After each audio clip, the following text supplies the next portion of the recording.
Good afternoon and welcome to Bucharest Forum 2020, Day 6. My name is Alex Martin and I'm the head of Globsic Brussels office.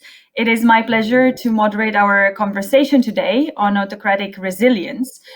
Resilience has become the word of the day following the global outbreak of COVID-19, and the pandemic exposed the fragility of our global, highly interconnected system, from foreign policy to trade to economy to supply chains, but also put a spotlight on the fragility of our societies in front of such shock. From the European Union to NATO to the IMF, OECD, leaders and decision makers discussed ways and strategies and policies to increase our resilience and help our economies, but also our communities to bounce back and learn how to coexist alongside the virus.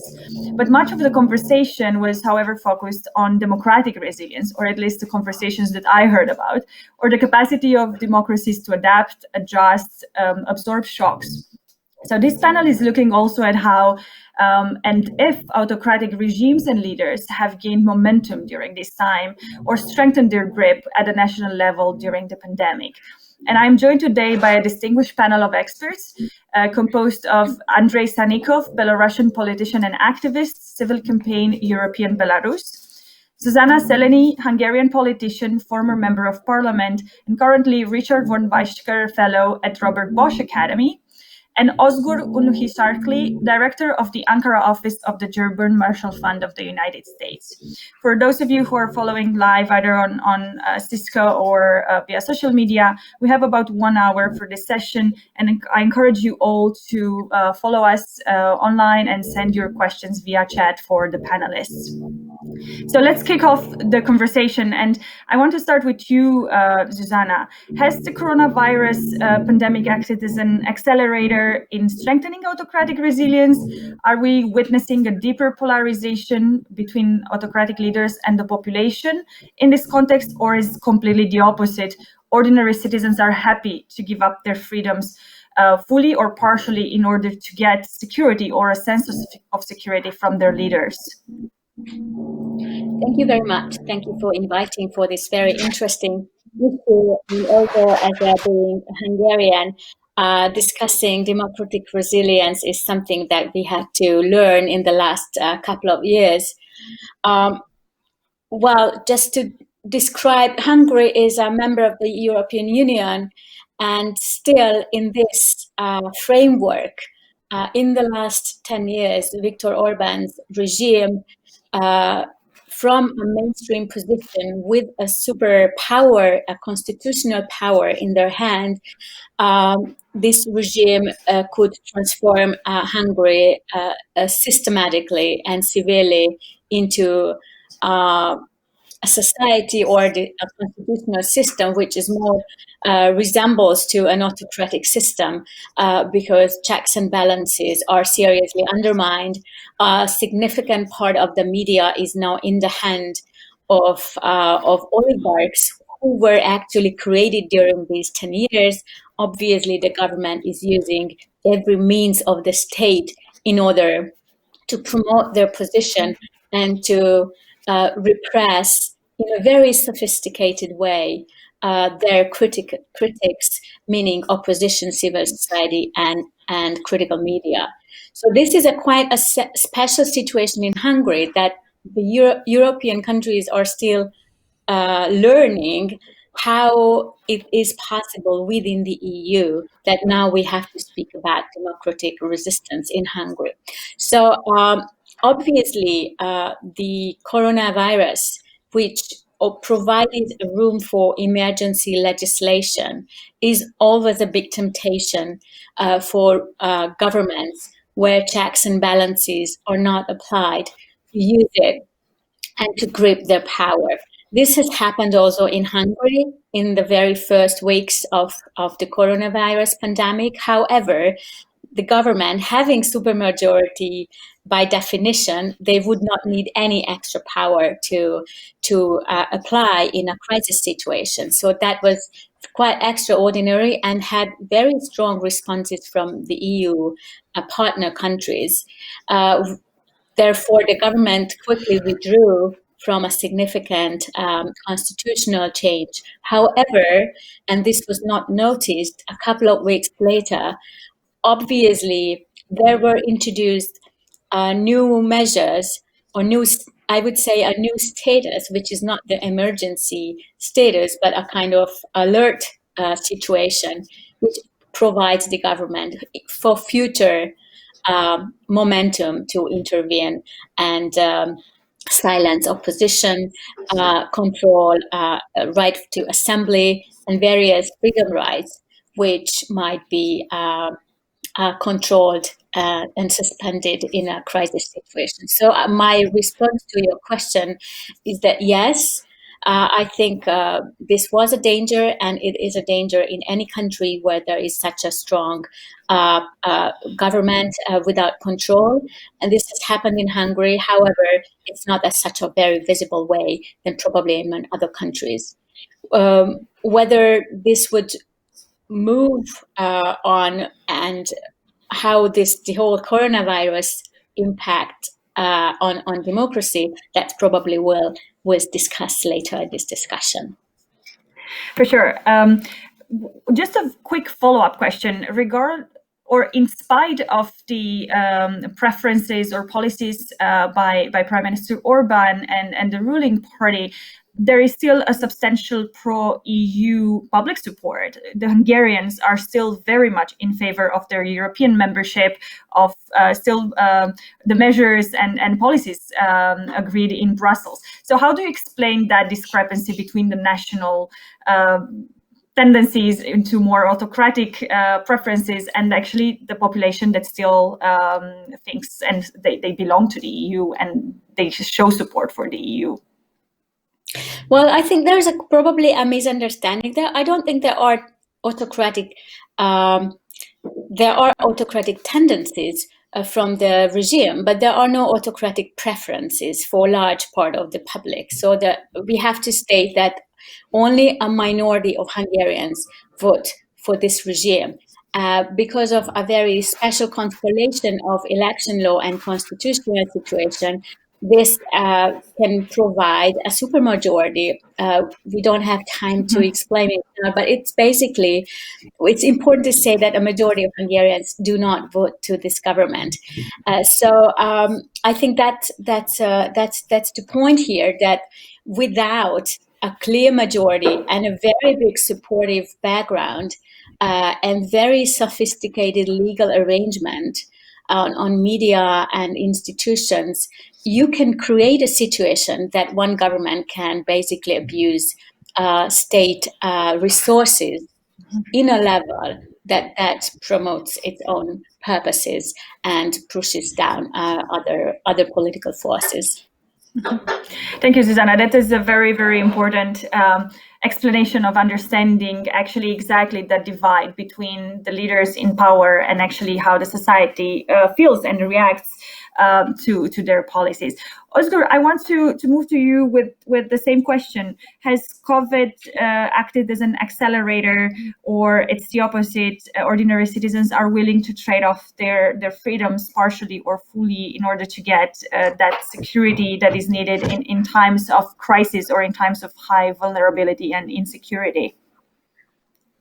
Thank you very much for the question. I would say that so far, actually, the pandemic has not played a very big role in the existing political situation in Turkey. I tend to believe that actually authoritarian systems are demand-driven rather than supply-driven. And unless there is a significant chunk of the society that supports authoritarian policies, authoritarian regimes cannot stand. And I think there are three pillars on which the demand for an authoritarian system rests. The first one of these is polarization, but of course there are different types of polarization. Here I'm talking about affective polarization or emotional polarization, to put it another way. There are research results, survey results actually conducted or supported by the German Marshall Fund that show that polarization in Turkey is very strong, very high, and across this political spectrum. The second factor is fear, unless a chunk of citizens or a chunk of the society fear that their lives would become worse for any reason if the system changed, again, the system would collapse. To give you an example, in Turkey, of course, we now have a government which started as Islamist, is becoming more nationalistic over time, which is mainly supported by the conservative segments of the society. Now, these people may or may not agree with what's going on today, but they have a legitimate reason to be concerned that if there was a secular government, they could go back to their original status as second-class citizens. Because in the past we do have a history of actually treating conservative or religious people as second-class citizens, and they fear that this could happen again if the system changed. And I don't think that the pandemic is changing this. Now, the third is distrust, or generalized, lack of generalized trust. The World Values Survey results demonstrate that the generalized trust in Turkey is very low. The last time I checked, it was the second from the last in terms of trusting people. Now, lack of trust means that there is low social capital, that people are unwilling to interact with people they don't know. They're unwilling to cooperate with people they don't know. They're unwilling to participate. Now, coming back to how polarization, how the pandemic has impacted all these three pillars. First of all, initially, actually, the pandemic alleviated polarization in Turkey because the impact of the pandemic was actually similar to an attack by an outside force, which has a unifying impact on societies. So in the beginning, people forgot their cultural or political differences and sort of felt that they were in the same trench against a common threat. But as they got used to this new threat, polarization re-emerged, and I think that also certain government institutions, such as the Directorate of Religious Affairs, willingly or unwillingly provided, let's say, support, or let's say they increased polarization in Turkey. For example, the Directorate of Religious Affairs, which has become an important institution in Turkey, has blamed homosexuals or people with liberal lifestyles for the pandemic when there is no scientific evidence that is the case. Now, the fear factor actually is very interesting. The pandemic brought a new fear factor, which is that people feeling, even in their subconscious, intense fear, tend to be under the impact of rally around the flag. So they support the existing leader, whether they agree with him or not agree with him. We have seen this bump in many societies with the incumbent initially increasing his voter support and then losing it gradually. Now, I cannot say what really is the case in Turkey because in this period, unfortunately, all polls are conducted via telephone interviews, which are not really very reliable, at least in Turkey's case, but also in general as well. Like, imagine you're voting for a fringe opposition party, which is midway legitimate according to the regime. You receive a telephone call asking who you will vote for. It could be a pollster, it could be the police. So, at the best case, you say, I will not vote. So I'm not sure these polls are reliable, but we have this impact in many places. Now, distrust has not played a role in this pandemic, but the pandemic has played a role in distrust because the only way to go beyond distrust is to engage with people you don't know in successful interactions. I mean, the more you conclude successful interactions with people not in your immediate circle, the more you start to trust people. But in this pandemic, actually, people don't have the opportunity to cooperate. People don't have the opportunity to interact with each other. I mean, civil society work, it is adapting slowly as we are doing right now. But most civil society work used to be face-to-face. Most of it used to be grassroots. So there was at least a few months when this was not possible, which probably led to at least no decreasing of the distrust. So all in all, I can say I need to stop. Yeah. Yeah, you need to wrap up because I want to follow up on the civil society in a second round of questions. Okay. But just wrap up your thought. Yeah, in one sentence, but all in all, I can say that there are forces within the Turkish society that are much more impactful than the pandemic on the political situation. So the pandemic is not a dominant factor that determines the course of Turkish politics. Thank you, Özgür. I will follow up with one quick question, and I expect also a brief answer from your side. When you mentioned fear and distrust as elements of protecting the status quo, at least when it comes to a part of a population that feels that in case of a change, their life will be worse.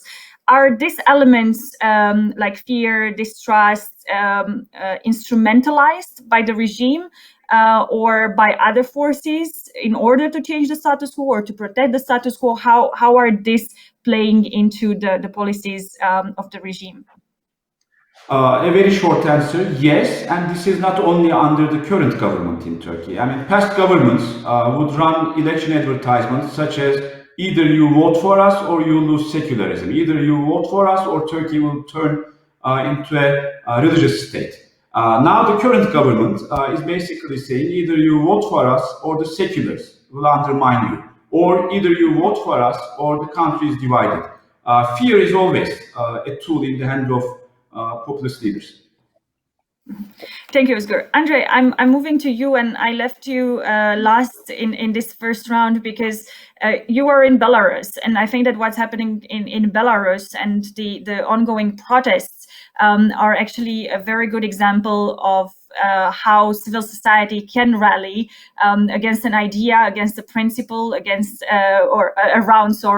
even around the flag, but not in support of the leader. So maybe if you could give us your views on whether or not the pandemic has played a role into autocratic resilience or strengthening the grip of power of President or Mr. Lukashenko, and how civil society reacted to it. Yeah, thank you. Hello. I think the situation with pandemic in Belarus and its connection with the protests is unique because it did play a decisive role, I would say, in what is going on now in Belarus. Because Lukashenko,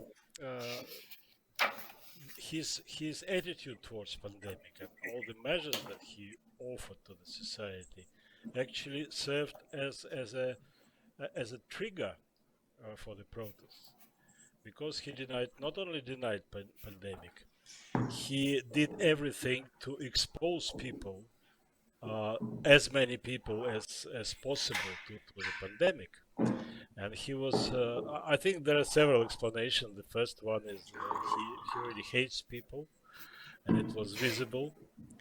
Then he simply doesn't have money for any measures to protect society. He has only money to protect himself and to survive and to maintain his regime. And so he managed an astonishing thing. He managed to offend everybody in Belarus. He managed to offend every citizen in Belarus by his attitude towards pandemic. He organized mass events instead of calling on people to stay home. He organized stupid military parade that the people in uniform who participated that had no choice because they were ordered to participate. And on the stalls there were veterans not very smart ones with their medals, some of them fake veterans, but they were old people, and we know that the old people are the most vulnerable group. Then he organized all kind of sports events. He ordered not to stop football cup and any kind of sports competitions. Then he insisted not to close the schools. And that was actually the negative factor, but it was also connected with the positive factor, because the civil society started to organize itself. Because people did understand that what they're having is the power in power. I mean, Lukashenko and his dictatorial regime is very dangerous, even lethal for the people, and they cannot rely on anybody to help them during the very difficult time of pandemic. And they started to organize themselves. First, they started to organize the assistance to the medical profession. Restaurants were closing and serving food free of charge to the medicals. They started to collect money and buy necessary equipment, even masks and everything that was needed during the pandemic. And people discovered that they can do much better without the power, without the government, than with the government. And that all was then translated into the protest. Actually, when the pandemic started, the idea, not the idea, but we all had the impression that there will be no real political campaign. I wouldn't call it even election, but no real political campaign, because people will be still under the influence of the pandemic, of trying to cope with the problems, and they will not be risking their lives by participating in mass rallies. But you know, the hatred became so much heated by what Lukashenko did during the pandemic, and the rejection of these authorities, of this regime, was so high that people started to gather with masks, first in queues and lines, signing for the candidates that were alternative to Lukashenko. So COVID contributed greatly to the protest, and it still contributes because people do know that what was manifested, what was visible during the COVID when it started in Belarus by Lukashenko, then intensified, and Lukashenko was really about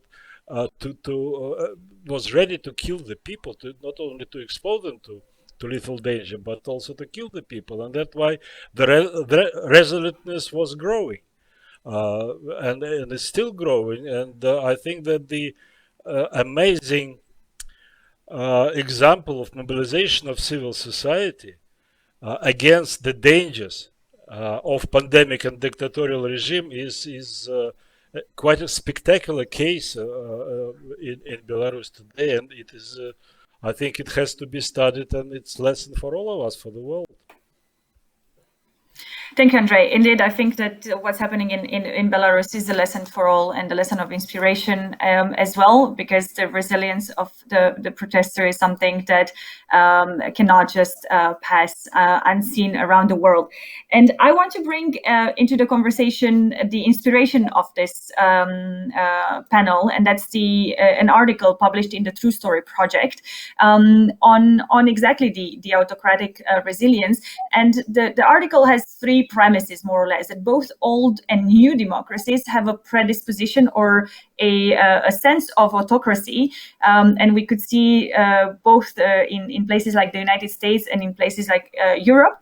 That the article says that it's becoming more visible when an unprecedented crisis hits, and the context allows for it to resurface. Like Zsuzsanna mentioned, the constitutional characteristics that allow for additional power grip in Hungary. So insecurity and vulnerability make people trade off their freedoms for security. A second idea of this article is that a crisis like this creates an opportunity for autocratic leaders to strengthen their grip on power to an extent that cannot be challenged. And then the third one is the whole idea of that resilience means either reversing to a state ex ante or adjusting to a new reality. So it means that resilience can be both a positive or a negative force.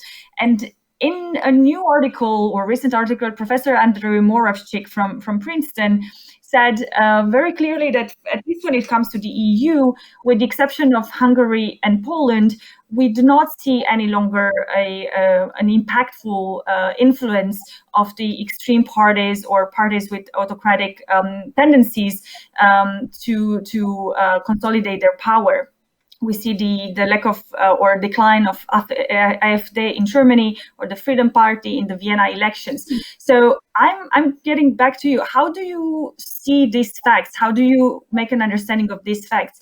Did the crisis actually present an opportunity that was missed by some leaders, for example, like Mr. Lukashenko, or actually destroyed the myth of a powerful leader, the leader capable of protecting from all dangers. And because you're all part of Central and Eastern Europe, do we see a bit of a pattern when it comes to consolidated democracies in the West versus young democracies in Central and Eastern Europe? I know it's a lot of questions to unpack, but maybe I'll go back to you, Zsuzsanna, if you could give your views and your interpretation of these facts, and if there is a divide between all the new democracies. Well, I think we don't know enough yet how the pandemic will actually change politics in the world. We see what an acute crisis created right away. And obviously, in some countries, crisis is always a risk. It's a risk for government because you have to manage properly. Well, somewhere where governance was very weak, like I think in Belarus or also in the US and many other countries, this shows right away, especially if you can translate it into an election situation, which was also the case in Belarus and probably the case in the US. But we are still in the crisis management period. So first of all, the situation in Hungary and Poland are still in testing whether the government can manage it well or not. So, the reason why I think in general the management of the crisis is how people are at the very moment regard their governments, and because of the Polish Peace Party and Fidesz are on government and they are preliminary governing, especially according to the rules and the general setup in the European Union. Therefore, what we see in most European countries that people are still follow their governments, whether they are populist or not, whether they are Eastern or Western. I don't see any big differences. What we will see, I think what's interesting will come in 1 year time when we will be already in a serious economic situation. That will not be already the very acute phase of the crisis management, but managing the impact of the crisis on economy, on the healthcare situation, which is always related to equality, inequality. Certain people are much more affected by the healthcare crisis than others. It's an uneven situation how people can actually be in risk. So I think, therefore, the picture is not very clear yet. And what is important, I think, is this trust that Oscar mentioned earlier. I think that is something very important, and I think that is something to watch in the future. How long trust the governments can maintain in the various countries, like what, for example, the Lukashenko regime was not able to maintain for probably a single day because people just didn't believe. Well, in Hungary, that's not that dramatic at the moment because we basically our government basically behaves like any other European government, and Hungary is not so severely hit by the crisis so far. So I think that's a temporary intermediate situation where we are, and we cannot really say how, in general, populist follow or manage the crisis and what will be the aftermath, but it's definitely a risk. And in a society where there is not enough trust, and I think this is true in every polarized and society and everywhere, specifically in the East, it will be an issue on the long term or the midterm, in 1 or 2 years' time. So that's something spectacular to watch in its progress. Özgür, back to you. Do you agree with the assessment of Zsuzsanna when it comes to we are not far enough in the process to be able to draw any conclusion or long-term conclusion at the moment? And then building on what you both said with regards to trust, Do you see any attempt to close the gap when it comes to the polarized categories of the population? Is there any attempt to rebuild trust or to diminish the level of fear in Turkey? First of all, I do agree that it's too early to make an assessment of how this is impacting our societies, but moreover, the pandemic is not happening in isolation. I mean, there's a different context in each country, and the context also impacts the outcome. For Turkey, I can say that there's a very specific situation. So I wouldn't say that there's an autocratic regime in Turkey. There is a competitive authoritarian system in Turkey, which means that the system is more or less authoritarian, and elections are unfair, but elections are still real and competitive, with the opposition having a real chance of winning. And as a matter of fact, in the last elections that took place in Turkey, the local elections that took place a year and a half ago, the opposition won in most of the metropolitan cities. Another specific situation is the Turkish economy was already in a downward spiral before the pandemic, since 2018, actually, which is causing increasing inflation, increasing unemployment, and very low growth rates, if any. So there was already some dissatisfaction among the Turkish society. Now, moreover, two parties have broken away from the incumbent party, President Erdogan's party. One of them is pretty much Islamist, the other one is more center-right, but both of them are targeting President Erdogan's voters. So the pandemic happened at a time when President Erdogan was already feeling increasingly vulnerable, going towards the elections which are scheduled for 2023, but which could, of course, be pulled earlier. So President Erdogan's response has been to protect his image. And unfortunately, I'm sorry to say this as a citizen of Turkey, but he gave priority to perception management over managing the pandemic because he felt so vulnerable. Now, as it also happens, his most likely opponent in the upcoming presidential election is the current mayor of Istanbul, with the current mayor of Ankara being another alternative. So he wanted to make sure that he would shine as the protector of the people rather than these municipal leaders. His problem was that actually these municipal leaders are very popular and also happen to be very talented. So President Erdogan did a lot of mistakes just in the name of preventing them from attracting hearts and minds. One example is, now Turkey never had shortage of masks. We actually export masks to the whole world. But of course, people in the beginning of the pandemic, people used to neglect taking masks with them, and they were not allowed to get into mass transportation without masks. So the mayor of Ankara started handing out masks to people did not have when they were entering a public transportation vehicle. And the central government centralized all campaigns, not only regarding handing out free masks, but also the selling of masks. So they said, from now on, all producers of masks shall sell them to the government and we will distribute them free of charge to the people. But they messed up, like they couldn't distribute it. And in a country where there's an abundance of masks, people did not have masks.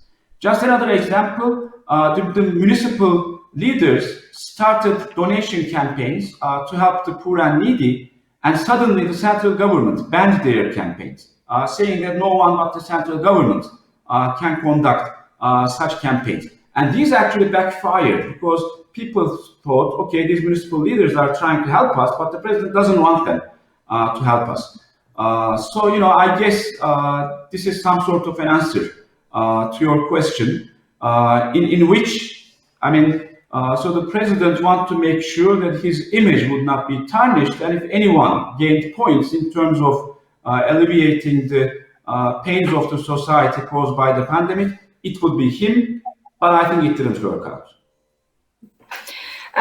Andrei, you heard quite two different stories when it comes to Hungary, which remains an EU member and behaves at the end of the day according to most EU regulation in place, and then the Turkish model, where you have both or two competing, let's say, narratives, a bottom up and a top down. And I want to go back to Belarus, which is the example of how the pandemic actually put that fear into place. People took to the streets. They organized themselves because they were afraid that otherwise their lives are in danger if they continue to support Mr. Lukashenko. Do you feel that this process could be reversed? Do you feel like Mr. Lukashenko could still win hearts and minds at this stage? Is there anything that he could do, his regime could do, to gain the trust or build the trust of Belarusian people? Or you think that train is gone and the only path forward for Belarus is to embark in the transition process? No, of course, this train is gone. No way he could justify himself by resigning a little bit, but he will not be forgiven, and it will not be forgotten, because yes, there are two competitive now models, but it is competition between the dictatorial regime and the civil society and the people in general in Belarus, and his behavior during the COVID, which I told you, was characterized by one word: lies.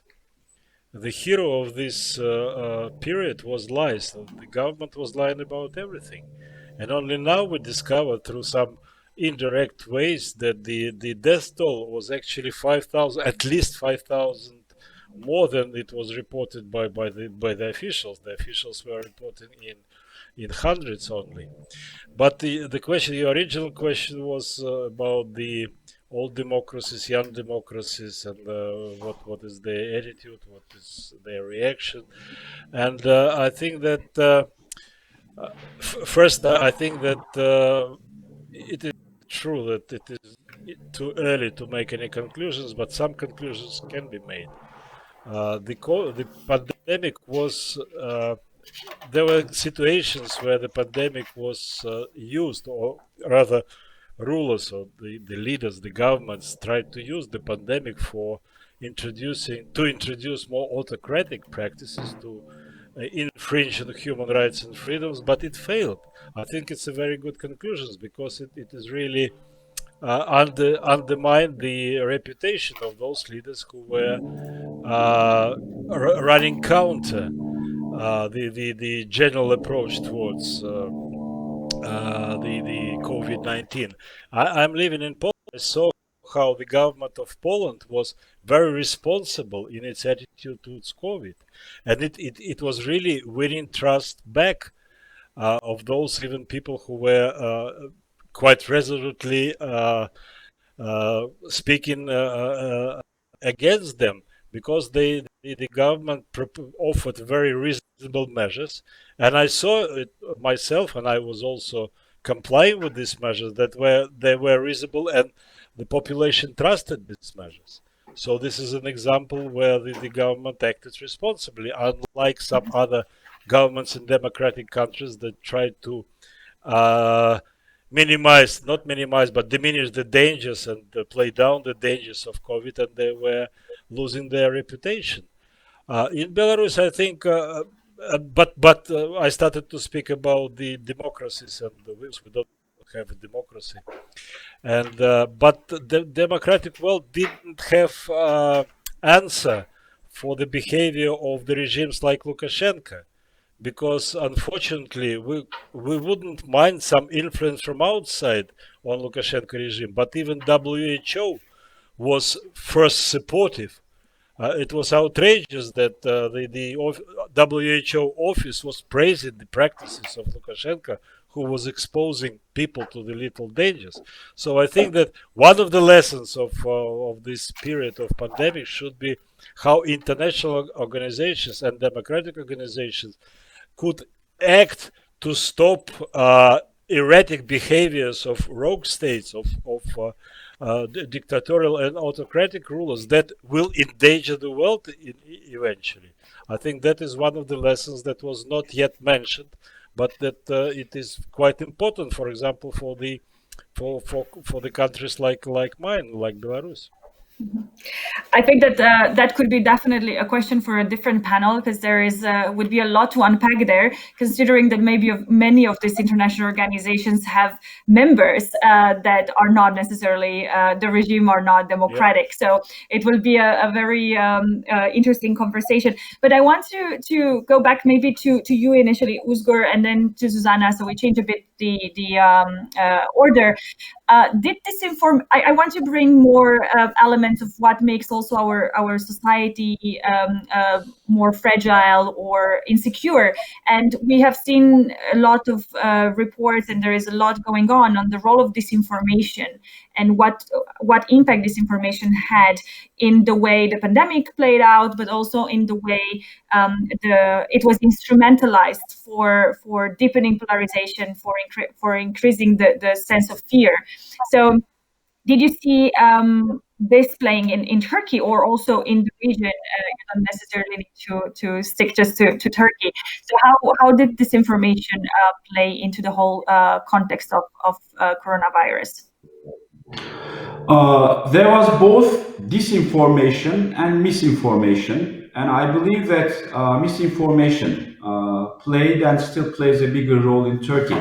Now, of course, from my perspective, the difference between misinformation and disinformation is actually there is an agenda behind disinformation, while misinformation is just pure, ignorance and lack of analytical capabilities.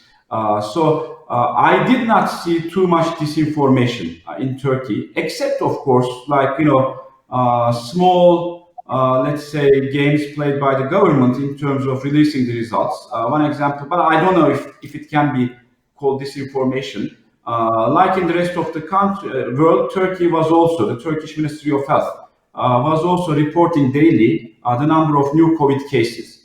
At some point, they changed the language from daily cases to daily patients, new patients, new cases to new patients. We didn't know what this meant, and they did not explain what this meant. And it's uncovered only recently that patients don't include people who test positive, so basically asymptomatic cases. So the number of cases in Turkey appears to be much lower than actually is. But I think this is more lack of transparency than disinformation. Now, when it comes to misinformation, we have, of course, heard all of the conspiracy theories, starting with the United States or the Jews or the homosexuals, whatever, are causing this. To China did this deliberately, etc. So we did have this kind of disinformation / misinformation. Then, of course, we had disinformation like if you eat this fruit, it helps you, or that masks are actually harmful. That actually there is nothing like COVID, it's all a lie. So we did have all kinds of conspiracy theories that you see elsewhere. But if your question is, was someone spreading disinformation with a political agenda, I think there are no grounds to think that this was the case in Turkey. At some point there was Chinese propaganda, which I think they quickly realized that it backfired. So they stopped doing it.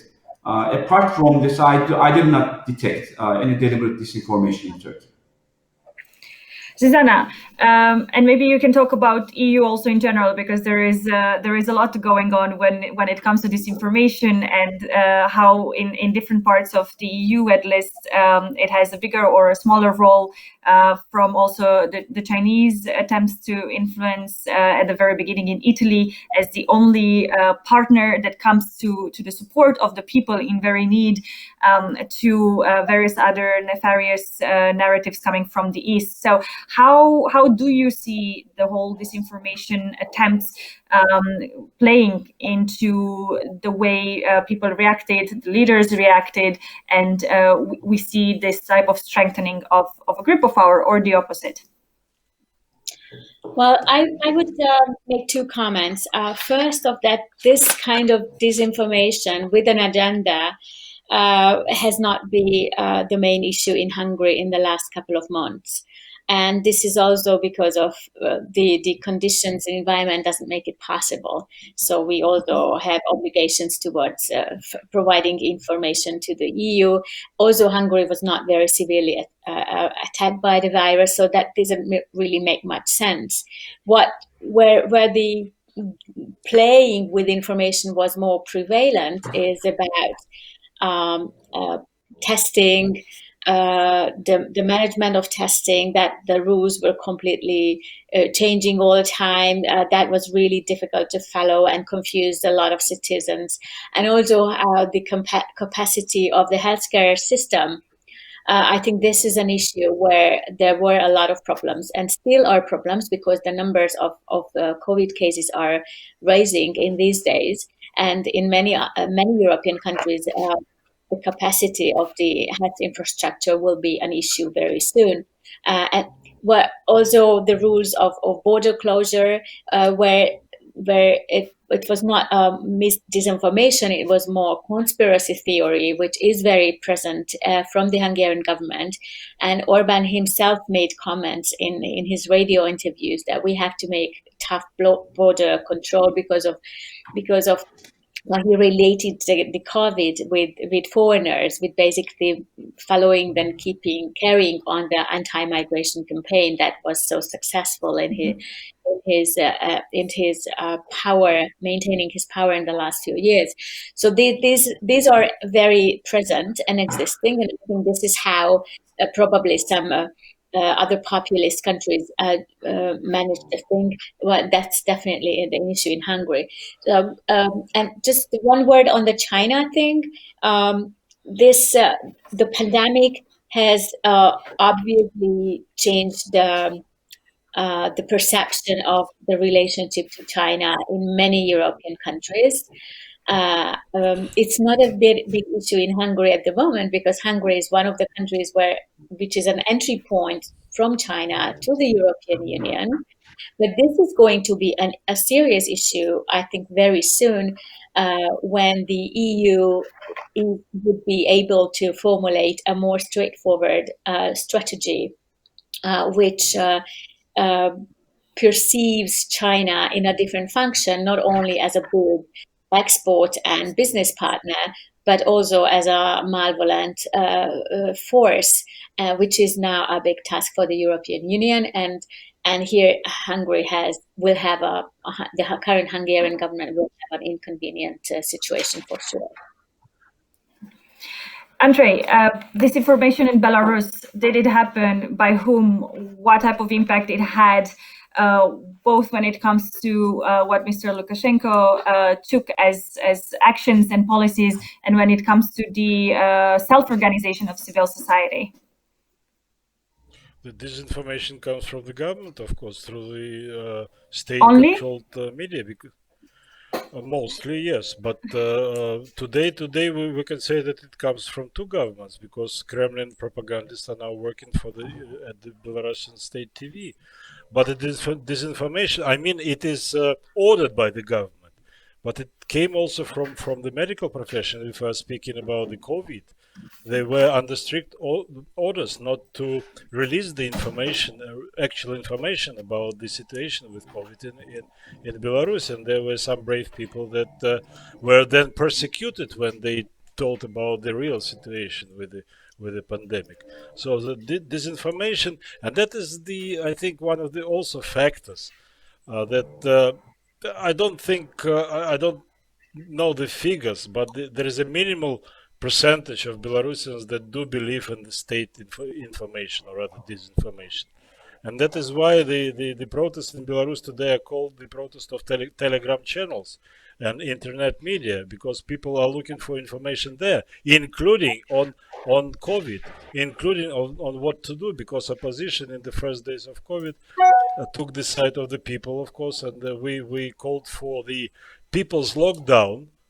It was not that people listened to us, but they were encouraged that the opposition is knowing what is going on in the country, and offering the very reasonable measures to stay home, to take care of the elderly people, to not to allow their kids to go to school, and to help each other. And that was what was happening, and that was also there was a lot of propaganda against it. There was a lot of defamation campaign, but it didn't serve the purpose, and this disinformation is not serving the purpose anymore. Also because of the economic situation, but because people see the real situation in the country and they don't believe in the state TV, even when they have such masterful liars like Russian propaganda team. We have a question from the audience, and it says, do you believe democracy is struggling to keep its relevance and supporters in current times, given populism, disinformation, authoritarian control, and the impression that the pandemic is better kept under control by autocratic regime? And maybe I would add to that, the latest Freedom House report says that we are at the lowest point when it comes to the number of democracies, consolidated democracies in the world. Are this new type of hybrid democracies with authoritarian influences a new normal? And maybe we start with you, Ozgur. I think my answer is positive. Now, here's the thing. I think the pandemic plays a similar role with a big terrorist attack. Okay, I mean, people have the same feelings when there's a big terrorist attack. Imagine in the United States, after September 11, a lot of legislation was passed, actually limiting personal liberties.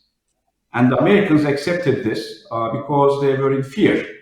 So unfortunately, that was only the United States. This is a global problem. So I believe that people throughout the world are ready to give up their freedoms, or not only to give up their freedoms, even demand some of their freedoms and responsibilities to be taken over by the state. And as a matter of fact, there is a trend that actually autocratic states are better in dealing with the pandemic compared to democratic states, but that's one of the costs of freedom. I mean, if in an authoritarian state, of course, the government can order people not to get out of their houses, and people won't get out of their houses. Well, if it means that people have less income, they don't have the means to complain anyway.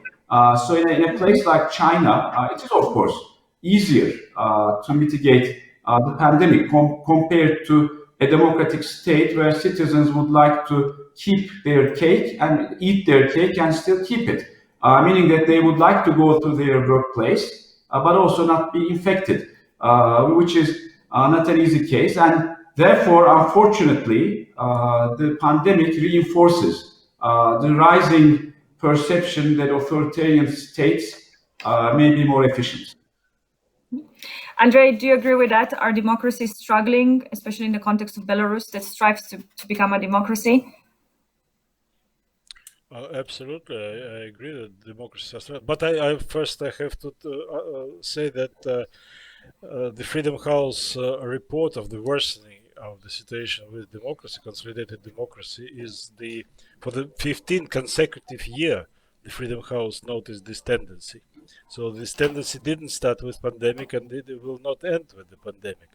And I think that you started our panel with the notion of populism.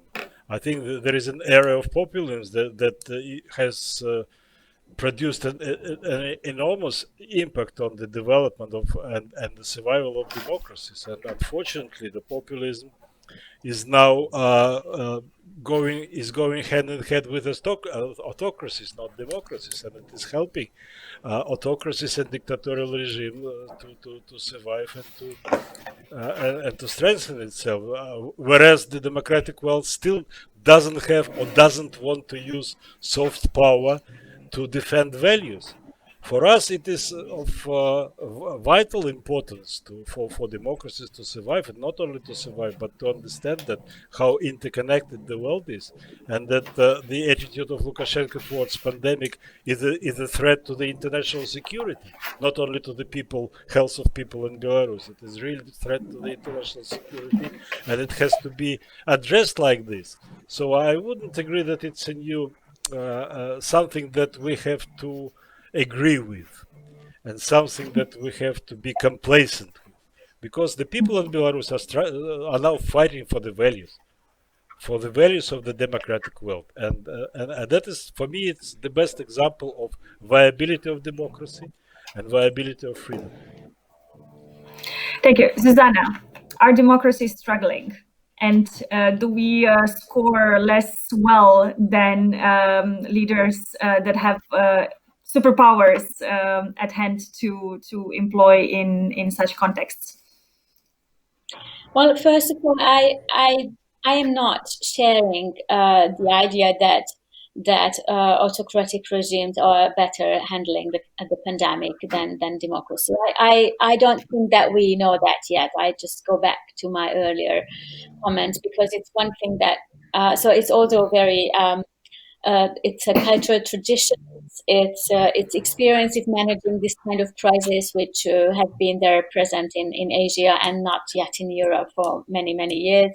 It's also the healthcare system.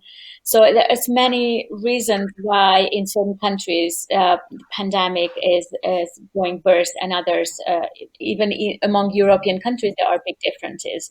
So I think that's and then still we don't know what the longer term impact will be. So that's we will have to see whether there is such a correlation or not. I'm not convinced that there is.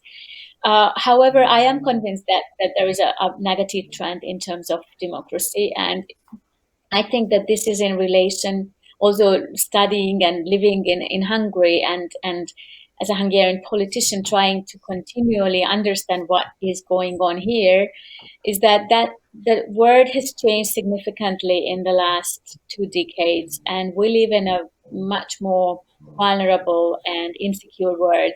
There are too many issues around us which are out of our control. And it's not just the technological development and the environmental change, but obviously the pandemic is one new element that we have to learn to live with this kind of unusual, insecure things. And this is not very favorable for democracy.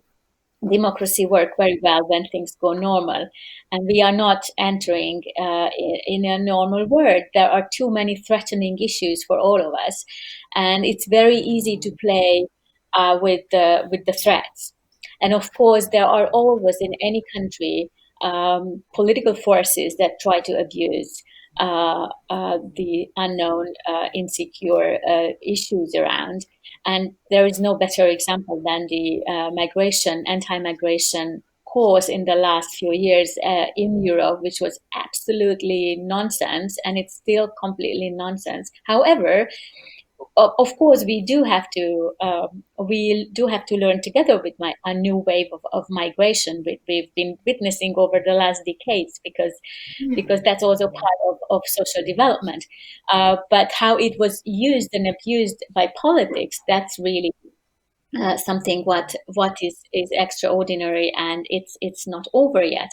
So this is what I see the major problem, and the political challenge, and the challenge for civilian resilience, which I think is absolutely extraordinary what is happening in Belarus. I have to really express my all admiration, because that is something that you would have never expected, and this is really very inspiring.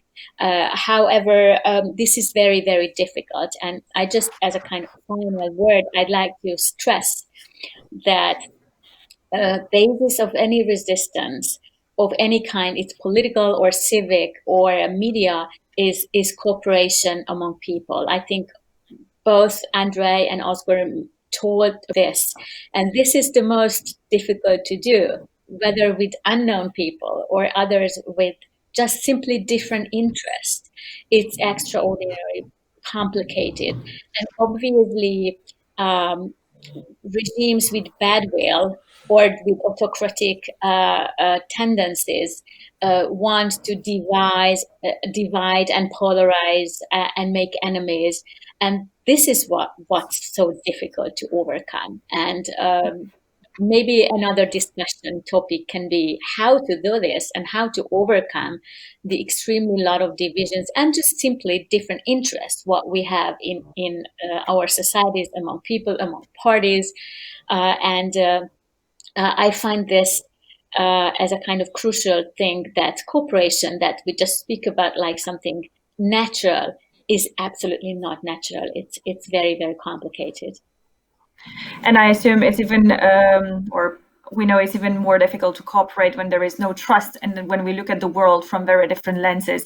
We are running out of time, but I want to give each one of you 30 seconds. And instead of wrap-up remarks, I want to ask you to be very practical and to give 2 free examples of how civil society or our population can increase their resilience in times of crisis. What would you recommend to the people to do in order to make sure that they better cope or they better adjust to the crazy world we are living in?